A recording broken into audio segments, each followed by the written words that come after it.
Bien-aimés de Dieu, aujourd'hui je vais vous parler de deux sujets très importants. Le premier c'est la nouvelle naissance et ensuite l'œuvre de Jésus à la croix. En fait ce sont vraiment des points vraiment cruciaux à comprendre et à saisir avec l'aide du Seigneur pour pouvoir comprendre et saisir qu'est-ce que la nouvelle naissance et ensuite qu'est-ce que Jésus-Christ a accompli pour nous à la croix.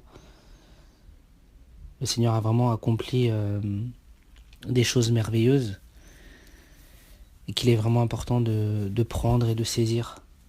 À la croix, Jésus a dit tout est accompli. Et on voit bien que ce que le Seigneur a accompli, c'est une œuvre et un travail parfait. Parfait, merveilleux. C'est pour ça que Jésus-Christ est l'agneau de Dieu, le cadeau du Père pour l'humanité perdue. Alors tout d'abord, c'est important de partir vraiment à la base. Donc si on va sur le livre de la Genèse, lorsque Dieu le Père lorsque Dieu a créé Adam et Ève, alors ce qui est important de comprendre, c'est que si Dieu a créé l'humain, c'est parce que tout d'abord c'est un Dieu d'amour et c'est un Dieu qui veut créer et avoir une relation avec ses créatures. Une relation d'amour, une relation de partage, une relation de fidélité et surtout une relation où il n'y a pas de tyrannie mais un libre arbitre. Et c'est aussi ça qui est la grandeur de Dieu, c'est que Dieu laisse les hommes libres. Et la seule chose qu'il a dit à Adam et Ève, c'est de ne pas goûter aux fruits. Alors cet ordre, ce commandement de Dieu, c'était en fait pour que l'homme, l'être humain, respecte les lois de Dieu et en les respectant puisse jouir de tout ce que Dieu voulait donner à l'humanité. On sait très bien qu'Adam et Ève ont péché et en fait par cette désobéissance, une malédiction est tombée en fait sur toute l'humanité. Alors à prime abord, ça peut nous paraître injuste, en se disant mais si Adam et Ève ont péché, moi, ce n'est pas ma faute. Oui, bien sûr, tout à fait. C'est pour ça qu'on dit que la parole de Dieu dit qu'une malédiction est tombée en fait sur toute la terre. Mais comme cette malédiction était injuste, et comme Dieu est amour, il a mis aussi un plan de rachat victorieux, de grâce, un don gratuit, mais qui nous permet aussi de bénéficier d'une réconciliation avec le Père gracieuse, c'est-à-dire sans capacité personnelle. Alors en fait, on va prendre Genèse 3, verset 15, où en fait c'est Dieu qui parle à Satan, où il dit « Je mettrai inimitié entre toi et la femme, entre ta postérité et sa postérité. Celle-ci t'écrasera la tête et tu lui blesseras le talon. » Donc là, on voit que c'est vraiment une prophétie de l'œuvre de Jésus-Christ à la croix.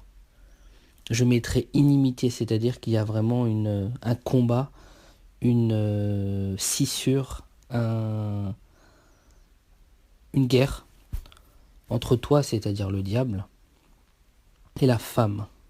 Et la femme, donc on dit la postérité de la femme, c'est Jésus, qui est venu sur terre à travers Marie, en sachant que Jésus est de toute éternité, qu'il est le Fils de Dieu,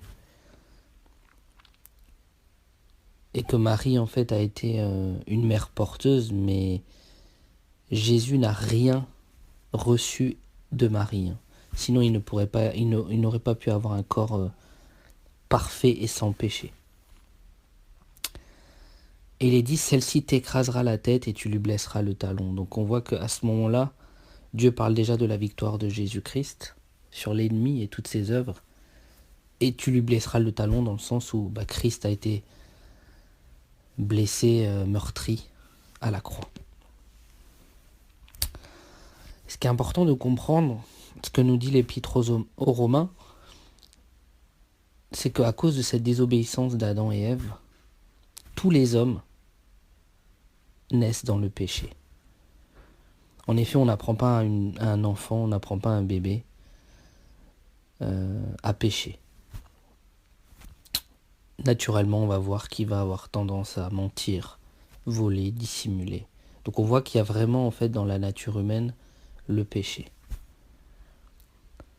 L'Épître aux Romains dit que tous les hommes ont péché. Il n'y a pas de juste, pas même un seul.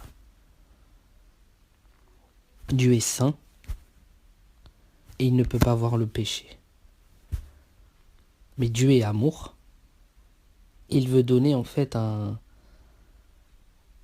cadeau à tous les êtres humains pour pouvoir avoir accès et avoir une relation avec lui.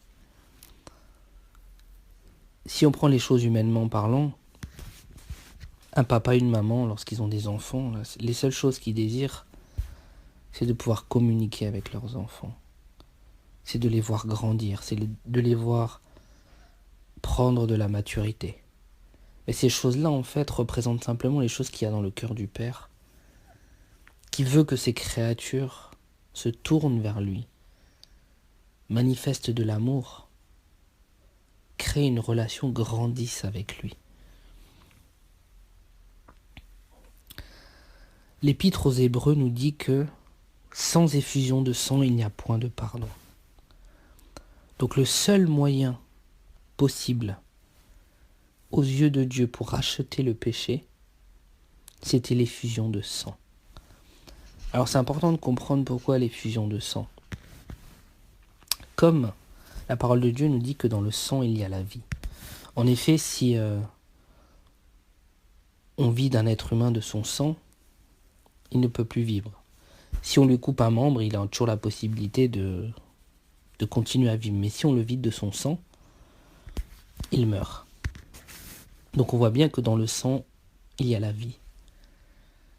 Et dans le péché, il y a la mort. Donc il fallait que la vie rachète la mort. Mais pour cela, il fallait qu'un sang pur coule. Et comme tous les hommes ont péché, ça ne pouvait pas être le sang d'un être humain. Il fallait donc que le Fils de Dieu, Dieu le Fils, prenne un corps, vienne sur terre, vive une vie sans péché et aille à la croix. Pour nous, pour chacun de nous.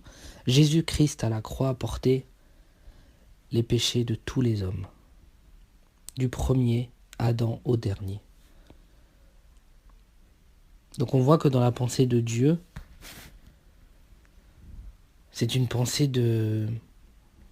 d'amour. Jean 3,16 nous dit « Car Dieu a tant aimé le monde qu'il a envoyé son Fils Jésus-Christ, afin que quiconque croit en lui ne périsse point mais ait la vie éternelle. » Et la seule chose que Dieu nous demande pour avoir accès à la vie éternelle, c'est premièrement de reconnaître que nous sommes pécheurs, de reconnaître que nous avons offensé Dieu, de reconnaître que c'est à travers nos erreurs, nos péchés, nos iniquités que Jésus a dû aller à la croix. Et que Jésus est allé à la croix à notre place pour nous réconcilier avec le Père. C'est de le croire dans le cœur, de le confesser de notre bouche. À ce moment-là, il y a la nouvelle naissance. À ce moment-là, nous passons des ténèbres à la lumière. Et à ce moment-là, nous devenons enfants de Dieu. Ça, c'est la première étape, la nouvelle naissance.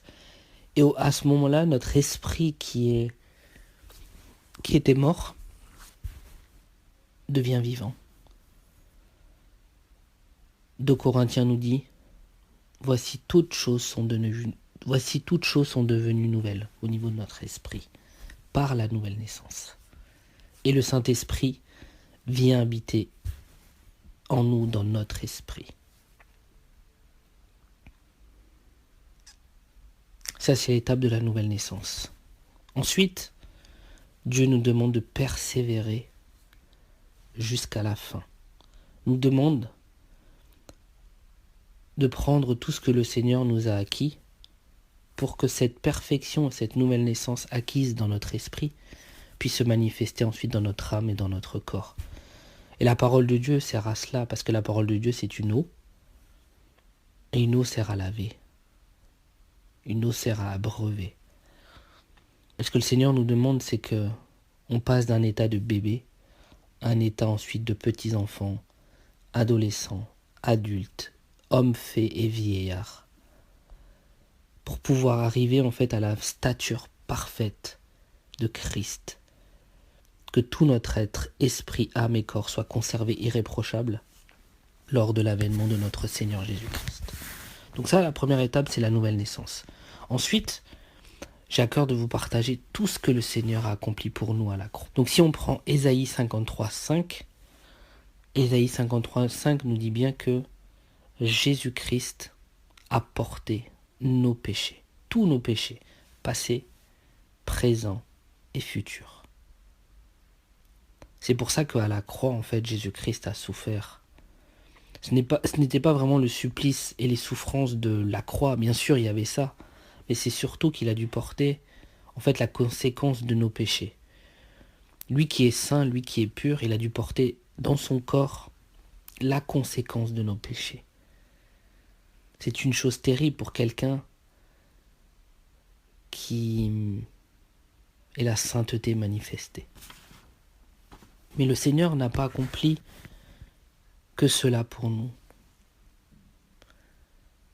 La deuxième chose qui est très importante, Matthieu 8:17 nous dit que Jésus-Christ a porté à la croix toutes nos maladies, toutes, du rhume au cancer, au sida, à la sclérose en plaques, à Alzheimer, toutes ces choses-là, Jésus-Christ les a portées à la croix, pour que nous soyons libres de la maladie et que nous puissions servir le Maître en étant en pleine santé.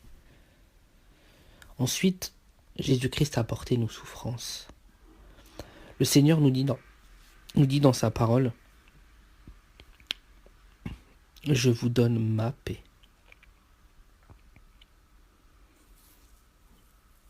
Cette paix qui surpasse toute intelligence. Jésus-Christ à la croix a porté toutes les souffrances physiques, mais aussi morales. Tous les traumatismes dus à l'enfance, tout le manque d'amour, toutes les moqueries, tous les complexes, les viols, les incestes. Toutes ces choses-là, Jésus-Christ a porté pour nous à la croix ces souffrances, pour que nous soyons libres de ces choses-là, libres de toutes ces douleurs intérieures. On a souvent tendance à mettre l'accent sur la guérison physique. Oui, amen pour la guérison physique, mais aussi la guérison intérieure. Elle est essentielle pour pouvoir mener une vie dans la paix, dans la joie, dans la bonne humeur. Très important, frères et sœurs. Jésus-Christ a aussi porté nos infirmités. Alors les infirmités, ça va être s'il manque des membres, le fait d'être non-voyant, le fait d'être sourd, toutes ces choses-là, en fait, Jésus-Christ l'a porté. Pour chacun de nous, il n'y a pas de favoritisme. La seule chose que le Seigneur demande pour pouvoir bénéficier de cela, c'est la foi. C'est de le croire dans le cœur. Ensuite, Romains 6:6 nous dit que Jésus-Christ à la croix a porté, que nous avons été crucifiés avec Jésus-Christ, que notre ancien homme ou notre ancienne femme a été crucifié avec lui. Romains 6:14 nous dit « Le péché n'aura point de pouvoir sur vous, puisque vous êtes non sous la loi, mais sous la grâce. » En effet, Jésus-Christ à la croix a déconnecté la puissance du péché. Si on le croit, seulement, si on croit qu'on est libre, si on croit qu'on est affranchi. Romains 8,2 nous dit « La loi de l'esprit de vie en Jésus-Christ m'a affranchi de la loi du péché et de la mort. » Oh, combien de frères et de sœurs sont encore captifs du péché. Mais Jésus-Christ nous demande de croire que nous sommes libres du péché. Et lorsque la tentation du péché vient à travers la chair, donc la chair, c'est vraiment cette puissance de péché qui est dans nos membres, due à la chute, bien évidemment. Lorsque la chair vient pour nous envoyer une pensée, si on prend Galates 5, on a la liste des œuvres de la chair.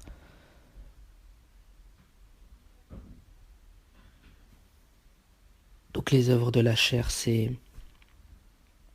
la convoitise, le manque de pardon, l'idolâtrie, excès de table, envie de fumer, envie de boire. Je dis envie de boire dans l'alcoolisme. Désir de mentir, envie de tristesse profonde. Tout cela, en fait, c'est une œuvre de la chair qui est dans nos membres, mais qui n'est pas notre nouvelle nature en Christ. Au moment où cette tentation vient, le Seigneur nous demande de croire que nous sommes libres, de croire que cette puissance a été déconnectée. Non, je suis libre en Jésus-Christ parce que Romains 8,2 me dit que la loi de l'esprit de vie m'a affranchi de la loi du péché de la chair. Et c'est à ce moment-là qu'on va pouvoir vivre cette promesse du Seigneur qui dit « Jésus-Christ est venu libérer les captifs. Car si le Fils vous a franchi, vous êtes réellement libre. » Libre parce que Dieu nous dit que notre vieil homme, que la chair a été crucifiée à la croix. Une autre chose que le Seigneur a accomplie pour nous à la croix, Colossiens 2,16 nous dit que Christ nous a acquis la fin de la loi, la fin de tous ces moyens humains pour pouvoir plaire à Dieu, la fin des fêtes, la fin des sacrifices, la fin des sabbats, la fin des jours où on pense qu'un jour est supérieur à l'autre. Tous les jours sont les jours de Dieu, du lundi au dimanche. Tous les jours sont Pâques aux yeux de Dieu, c'est-à-dire la libération de l'Égypte, la victoire, la résurrection de Christ. Tous les jours représentent aussi la naissance de Christ qui est venu sur terre pour nous. Le Seigneur nous demande chaque jour de renoncer à nous-mêmes. Renoncer à nous-mêmes, c'est la croix. Ne plus vivre pour nous-mêmes, mais vivre pour celui qui est mort et ressuscité pour nous. Jésus-Christ nous a libérés de la loi, nous a libérés des dogmes, nous a libérés du joug religieux, nous a libérés des interdits alimentaires. En Christ, nous pouvons manger de tout, tant que ce soit sanctifié et purifié par la prière.